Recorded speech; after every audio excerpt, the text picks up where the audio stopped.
If you're invested in the S&P 500 because you think it gives your portfolio some diversification, I have some bad news for you because right now it's the least diversified it's ever been. Put $100 into that fund today and around $35 of it is sitting in just 7 AI companies. Widen it to everything tied to AI and you're close to $45. So nearly half of your safe and diversified fund is riding on one single theme. Enormous amounts of money is now going into AI and going into data centers. And the theory behind investing is you get your money back with a return. Whether you'll get your money back with a reasonable return on all the AI investments is unclear at this point because so much money is going into this area and it's not clear when the returns will come back, if at all. And most people holding it never chose that. It just happened. Now you obviously have plenty of options to reduce this concentration and I'll show you exactly what they are in this video. There are 7 of them and they boil down to 3 simple moves.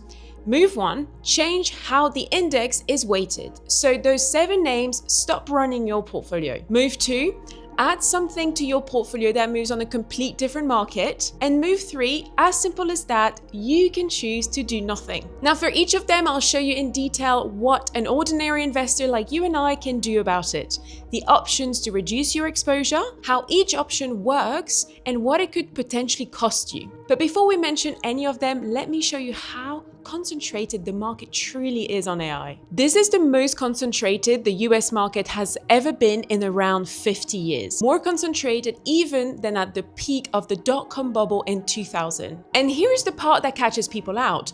When your fund goes up, it feels like the whole market is carrying you, but it's not. Strip these few AI names out and more than half of the last 3 years of market gains simply disappear. So you're not really diversified across 500 companies.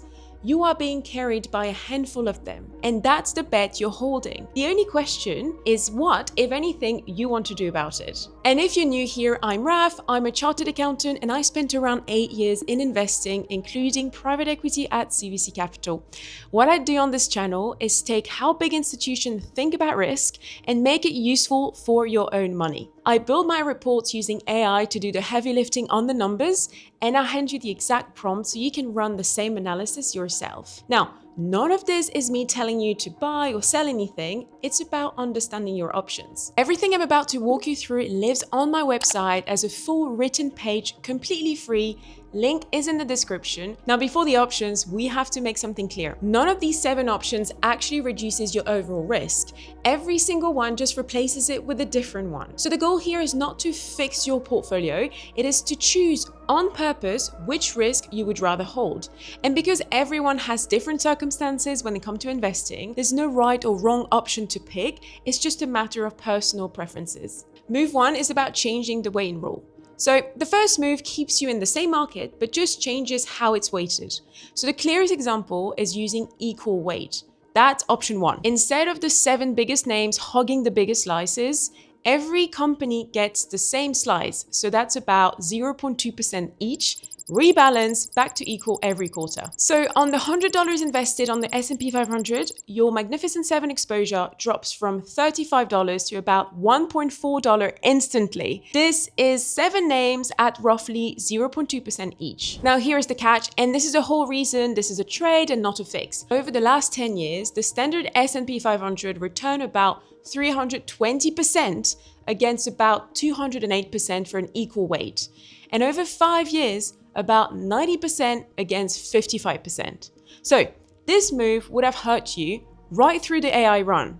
And it's only over the last year that the gap nearly closed about 24% against 21%. Now you have a much more gentle versions of this option. It's option 2, to cap the largest names. So rather than flattening everything, you keep the size-based order, but you put a maximum ceiling on any single name and balance only within the largest tier. So the big guys get trimmed, but the rest of the shape stays roughly the same. That takes your $35 down to about $7. It's lower, but you still hold the giants, just none of them are dominating. And option 3, the most drastic here, is to remove the largest names altogether and hold what is left, the rest of the index, or the market minus its top 10. So your Magnificent 7 exposure goes close to zero, from $35 down to zero. Now move 2 is about adding a different driver. Move 1 lowers the number but keeps you in the same US names. Move 2 is the one that genuinely diversifies. The idea is to add something that runs on a complete different engine. So option 4, you can go properly global and invest in a global fund. But bear in mind that an off-the-shelf global fund is still mostly the US with the same names on top. So maybe focus on a dedicated ex-US fund or a regional fund. Option 5 is about adding holding that responds to different forces than the AI infrastructure.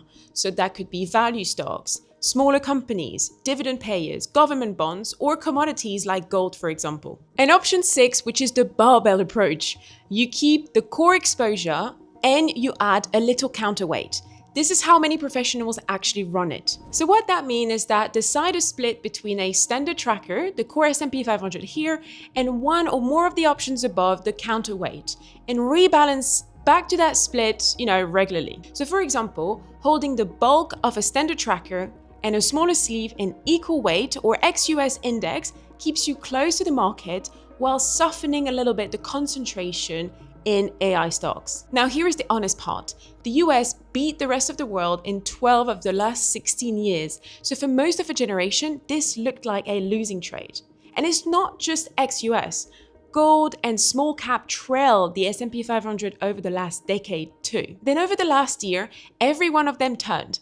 Ex-US returned about 25%, gold about 32%, small cap about 31%, and then against the S&P 500 or 24%. So a decade behind, but then they turn in 2026. The third one and the last option is the one people forget even counts. Look at your real number, understand it, and choose to keep it. These are some of the most profitable companies on earth, so that's a completely legitimate call. The whole problem we started with is that most people hold this bet by accident without even knowing it. So holding it on purpose is the opposite of that. And one thing to mention as well, and almost nobody factors that in, your job. If you work in tech, your salary is already an AI bet, so your true exposure is bigger than your portfolio alone, which is exactly why there is no single right answer here. So the bottom line here is that sadly, there is no button that fixes concentration. There's a set of options, each of which trades the risk for another one, and each of which has cost real money to the people that turned it during